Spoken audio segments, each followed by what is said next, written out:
Uno a Uno.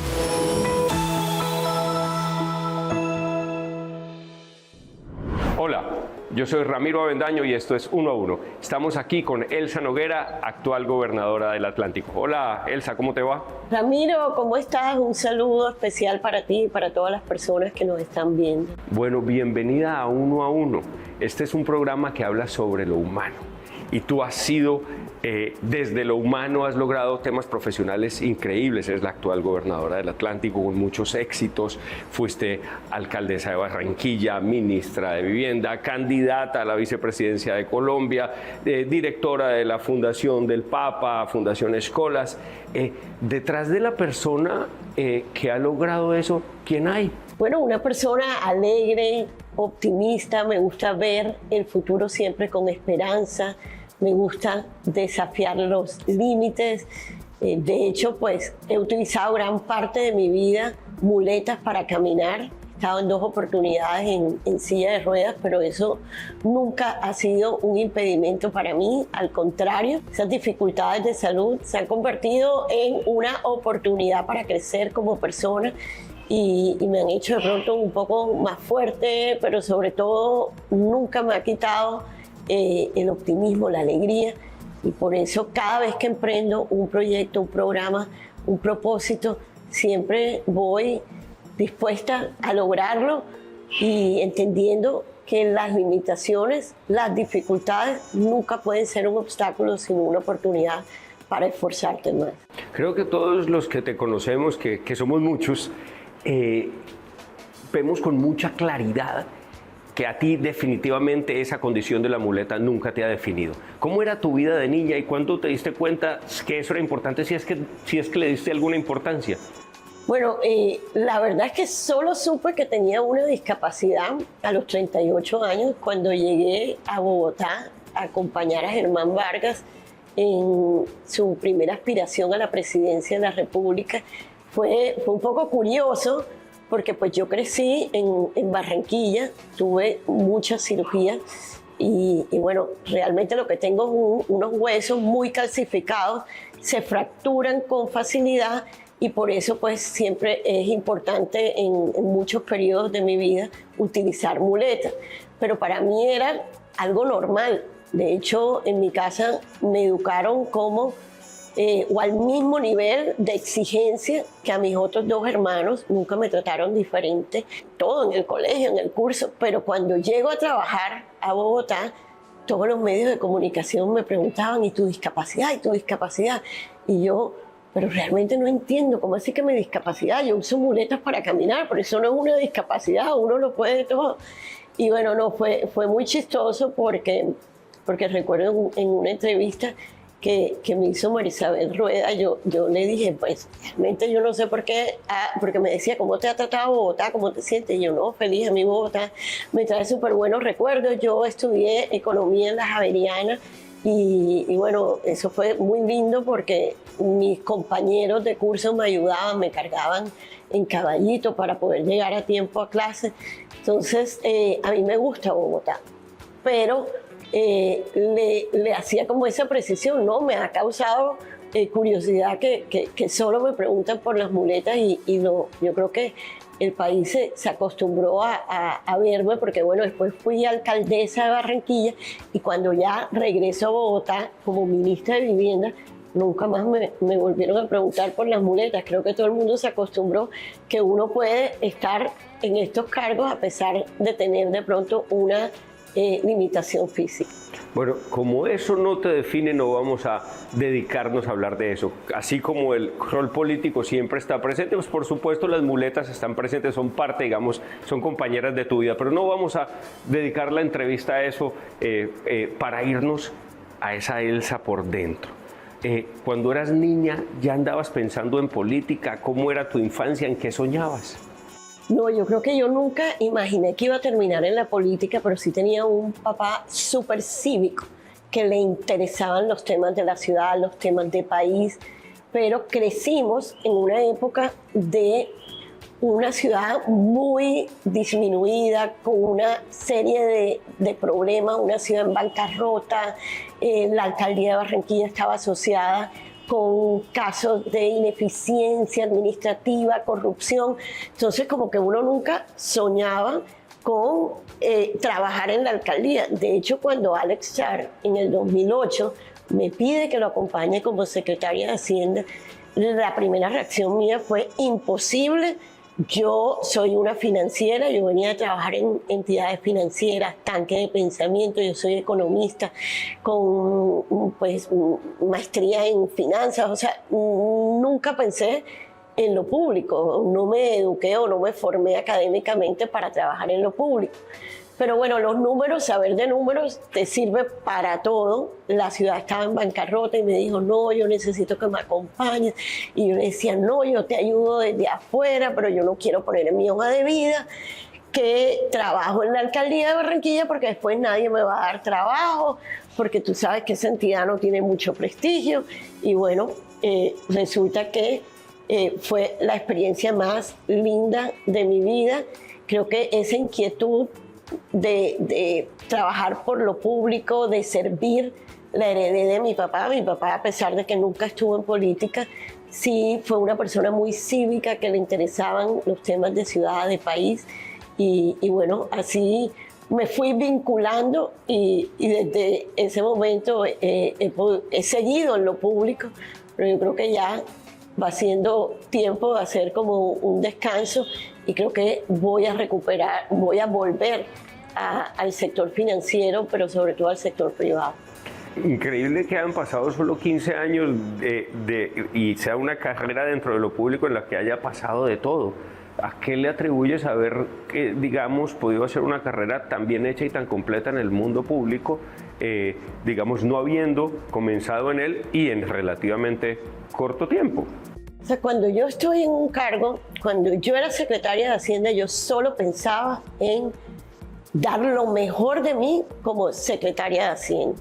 Sanear las finanzas, sacar a la ciudad de la quiebra, cobrar los impuestos como corresponde, que eso es cero estratégico para una persona que está pensando en política. De hecho, cuando el equipo me dice, no, Elsa, tú debes ser la candidata para la alcaldía de Barranquilla, yo le decía, pero ustedes están locos. ¿Quién va a votar por una persona que lleva 3 años cobrando impuestos y ajustando, digamos, todo el tema financiero? Pero resulta que sí fue. Pero un poco volviendo a tu pregunta, es que cuando yo estoy en un cargo y luego como alcaldesa, yo no estoy pensando que es que yo quiero ser ministra o que quiero hacer algo adicional, sino que me concentro en mi ejercicio como alcaldesa.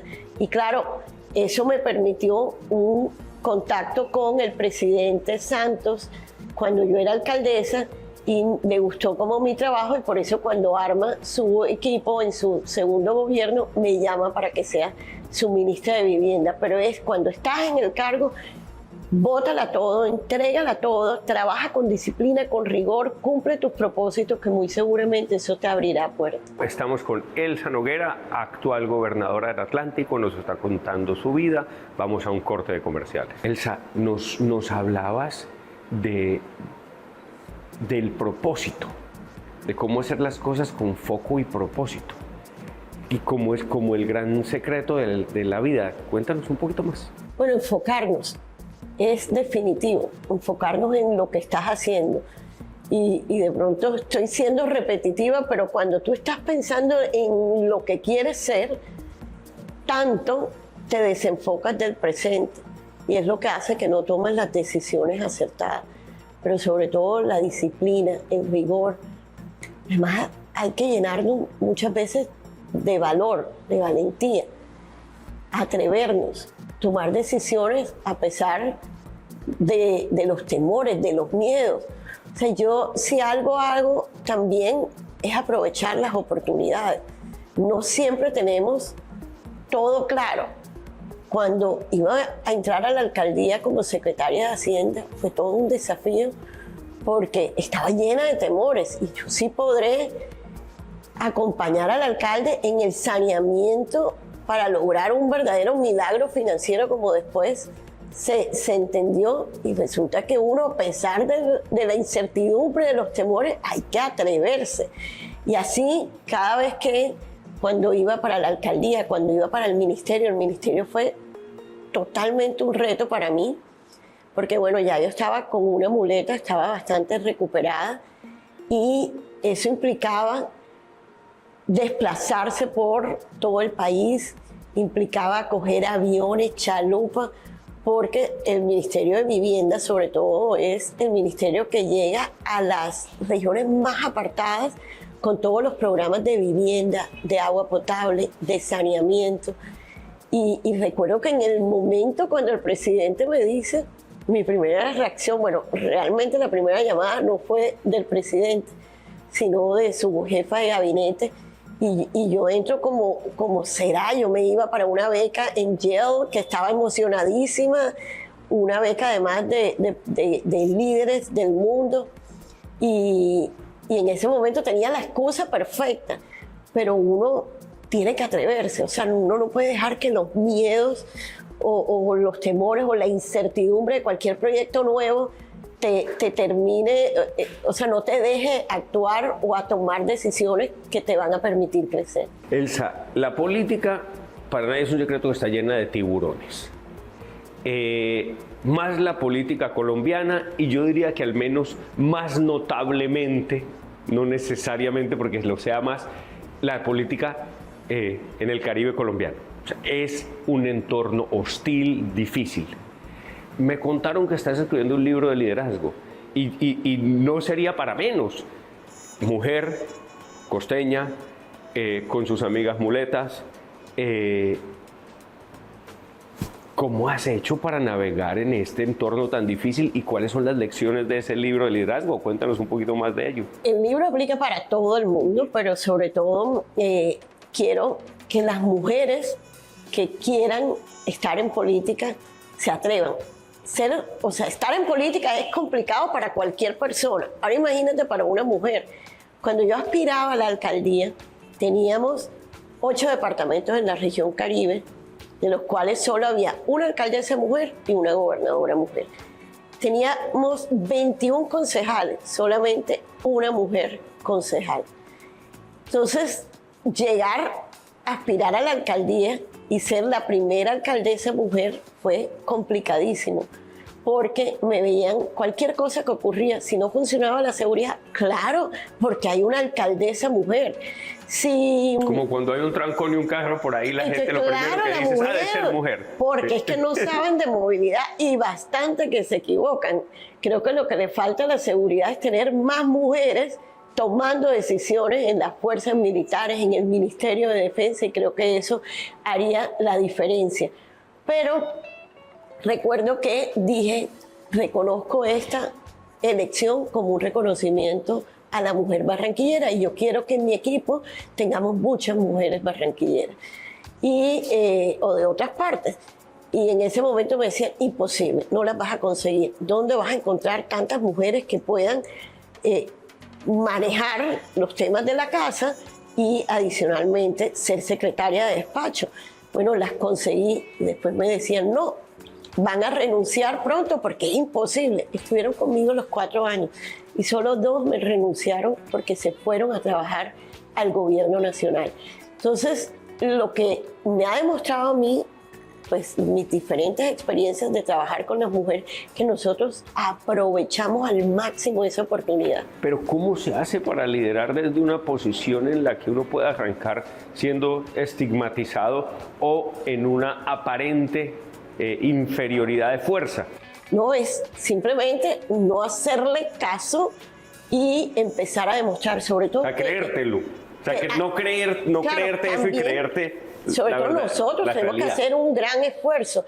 De hecho, también he aprendido que nosotros las mujeres deseamos el éxito tanto como los hombres, pero muchas veces no nos lo creemos.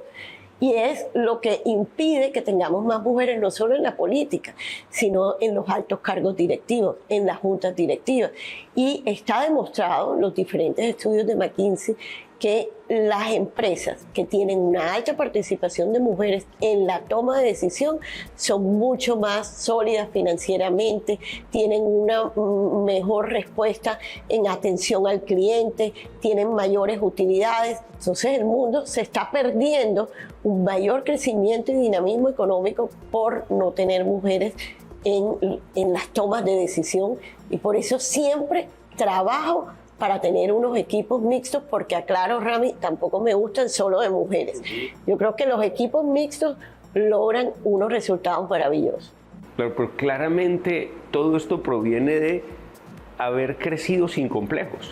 Totalmente. Es decir, de no aceptar esas etiquetas. Bueno, yo creo que se lo atribuyo principalmente a mis papás. A mis papás, mis hermanos me exigían a la par.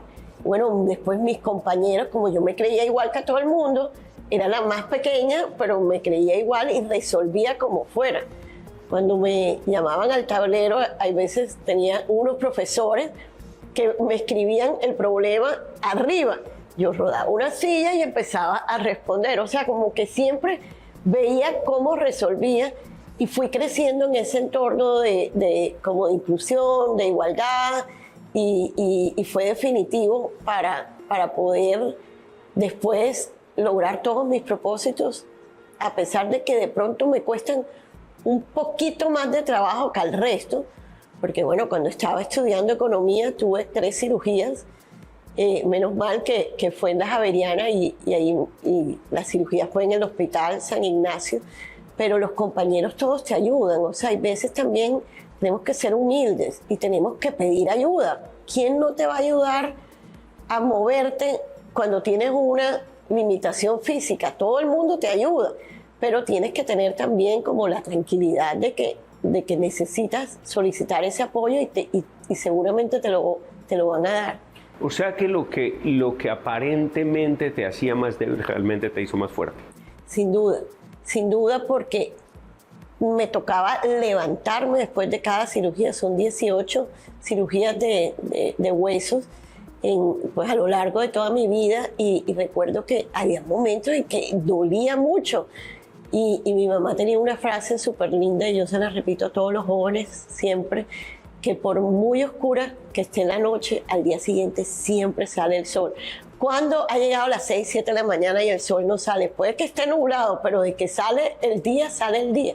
Entonces, hay veces nos preocupamos mucho, nos encerramos en el problema o en el dolor que estamos sintiendo en ese momento.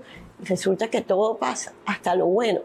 Todo pasa, lo malo, por supuesto, pero hasta lo bueno. Hay veces tú estás viviendo un momento de felicidad y la felicidad no es infinita. Entonces siempre tener presente que al día siguiente sale el sol, por más oscura que esté la noche. Continuamos en Uno a Uno, vamos a un corte de comerciales. Estamos con Elsa Noguera, actual gobernadora del Atlántico. Querida Elsa, tú eres reconocida por ser una persona increíblemente cercana. Pasaste además en un periodo entre un cambio y otro de roles políticos, llevando la Fundación Escolas del Papa, muy cercana a la gente. ¿Cómo te ves desde ahí, en la cercanía con la gente? ¿Qué te inspira? ¿Qué lecciones detrás de eso? Es la mejor forma de acertar en la toma de decisiones. Como gobernantes siempre las necesidades son enormes y los recursos son escasos. Pero si tú estás cerca a la gente, si tú de verdad comprendes sus necesidades, sus inquietudes, sus reclamos, si conversas de manera tranquila con ellos, que la gente sea sincera contigo, cuando vas a ver cómo defines y asignas ese presupuesto o vas a tomar cualquier tipo de decisión, vas a ser mucho más acertado. ¿Cómo es la gente en la calle contigo? A mí me encanta que me digan Elsa, Elsita, que me agarren, que no sientan esa lejanía. A mí no me gusta que me digan doctora o alcaldesa o ministra, porque es que se acaba el cargo y la gente ni se acuerda cómo se llama uno, porque nos acostumbramos tanto a llamar a la persona por su cargo que que después se acaban los cargos y uno ni se acuerda cómo se llamaba el ministro, o cómo se llamaba el director, o cómo se llamaba el gobernador.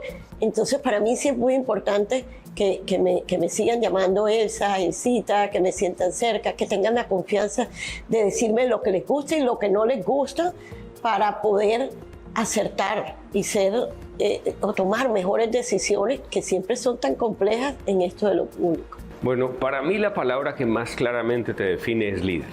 ¿Sí? Detrás de este asunto tenemos gente viendo este programa, jóvenes, niños, niñas, gente que se victimiza con facilidad, que cree que no va a poder hacer las cosas.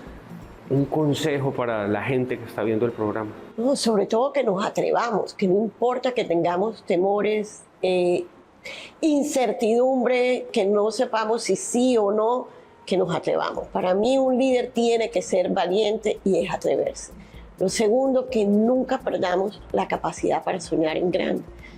Siempre tenemos que tener un propósito superior, algo que nos motive, esa pasión que haga que todos los días nos levantemos a pesar de las dificultades. Ustedes en los medios de comunicación empiezan desde temprano y uno empieza como a estresarse con todo lo que está ocurriendo. Bueno, en lo local, digo, como gobernantes siempre tenemos que estar pendientes de qué es lo que dicen los medios, pero cuando sabemos qué es lo que queremos, no nos desenfocamos. Y además la disciplina, porque de nada sirve soñar y soñar y soñar, pero no hacer nada para cumplir tu propósito. Tienes que ser disciplinado, tienes que tener la capacidad para entender que no todo es fácil, que vas a encontrar muchas dificultades, que vamos a encontrar obstáculos, pero tenemos que seguir adelante. Y no importa que de pronto por aquí no encuentres, por acá no encuentres, pero hay que seguir intentando formas diferentes hasta que logras esos propósitos. Y cuando eso se alcanza, la felicidad es toda. O sea, el equipo, cuando trasciende sus propios límites, es impresionante la satisfacción que después empiezan a sentir, y al día siguiente se esfuerzan el doble porque vieron que esforzándose cumplen propósitos. Entonces es un tema de corazón, pero también de mente positiva. Mirar el futuro siempre con esperanza a pesar de las dificultades. ¿Tú crees que esto se pueda enseñar? O sea, enseñar a inspirar. Totalmente. Los líderes, bueno, hay líderes que nacen, hay que decirlo, pero los líderes se forman. O por lo menos yo creo que eso me pasó a mí. O sea, en la medida que fui creciendo, se fue fortaleciendo como esos rasgos de liderazgo en mi personalidad, y cada vez que tienes un reto, te va a llegar otro reto mayor si entregas todo de ti, si estás pensando en el presente, en el momento de darlo todo, y muy seguramente eso te va a abrir muchas oportunidades. Lo peor es la mentalidad de que hay que aprovechar el cuarto de hora. Eso no hay que aprovecharlo, hay que dar lo mejor para que llegue un segundo cuarto de hora. O sea, no pensar que el cuarto de hora es ahora o nunca, que es lo que hace que tomes decisiones equivocadas. Constancia, perseverancia, liderazgo, optimismo, disciplina, son una serie de lecciones que nos das, pero con muchísima fluidez y con mucha tranquilidad. Tengo que hacerte una pregunta que me es imposible no hacer. Has ocupado ya los cargos más importantes. Fuiste ministra, candidata a la vicepresidencia, eres gobernadora, fuiste alcaldesa, lideraste una fundación, estuviste en el sector privado. Eres una mujer muy joven, muy capaz, con unas habilidades de liderazgo increíbles, y ahora nos dices que te vas a ir al privado. Y el país, digamos, con muchas oportunidades de seguir creciendo. ¿De verdad te vas a ir al privado? ¿No nos vas a dar la oportunidad de estarnos liderando desde otras posiciones? No, es que llevo ya 16 años en lo público y es un costo familiar muy alto. O sea, mi esposo, mi familia, de verdad hay que descansar, pero no descansar sin dejar de hacer nada. Imagínate, me vuelvo loca en la casa. Pero sí tengo unos planes y unos proyectos de regresar al sector privado. Me encanta el sector financiero y hacia allá voy a orientar como todas mis fuerzas. Bueno, yo creo que te vamos a estar viendo en lo privado, en lo público, seguramente impactando a la sociedad como lo haces hoy por mucho tiempo. Muchísimas gracias por acompañarnos hoy, querida Elsa. Ha sido un placer tenerte en el programa. A ti, Rami, gracias. Esto es Uno a Uno, yo soy Ramiro Avendaño y nos vemos dentro de 8 días. Uno a Uno.